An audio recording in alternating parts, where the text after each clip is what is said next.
एक गांव में एक आदमी रहता था जो बहुत बूढ़ा हो चुका था, जिस वजह से उसे कम दिखाई देता था और बहुत कमज़ोर हो गया था। इसलिए वह अपनी बची कुची ज़िंदगी अपने बेटे के साथ बिता सके, इसलिए शहर में रह रहे उसके बेटे के घर रहने चला गया।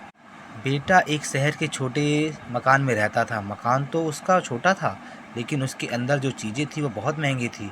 उस मकान में बेटा, उसकी पत्नी और उसका एक 5 साल का बच्चा रहता था। परिवार छोटा था। बूढ़े बाप के आने से उसके परिवार का एक सदस्य और बढ़ गया। यह पूरा परिवार रोज़ सुबह शाम डाइनिंग टेबल पर साथ में खाना खाया करता।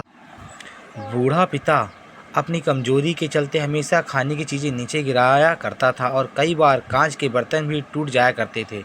कुछ दिनों तक तो बहू और बेटे ने सब सहन किया, लेकिन बाद में वे बूढ़े की ऐसी हरकतों पर चिढ़ने लगे। एक दिन बेटे ने कहा कि ऐसा कब तक चलेगा, हमें कुछ करना पड़ेगा। उसकी पत्नी भी इस बात पर सहमत हुई। अगले दिन बेटा कहीं से एक पुराना मेज़ ले आया और घर के एक कोने पर उसे लगा दिया और अपने पिताजी से कहा कि आप यहीं पर बैठ कर खाना खा लीजिए। उन्होंने एक लकड़ी के बर्तन भी बनवाया जिसमें अपने बूढ़े बाप को खाना देने लगे।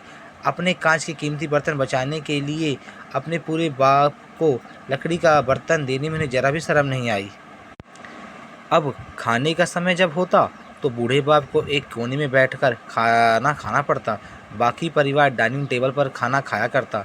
डाइनिंग टेबल पर बैठे बैठे दोनों पति पत्नी कभी कभी अपने बूढ़े बाप की तरफ देख लिया करते। बूढ़े बाप की आंखों में आंसू भी नजर आते, मगर उन पर ऐसा कोई असर नहीं पड़ता था।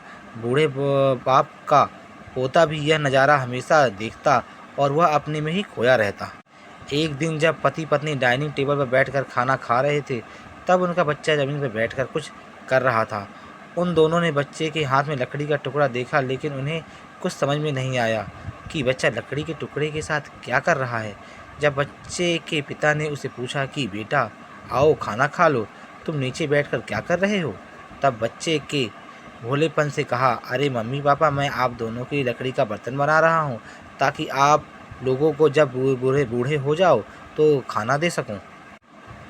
अपने नादान बेटे द्वारा दी गई यह सहज बात दोनों के दिल में तीर की तरह उतर गई।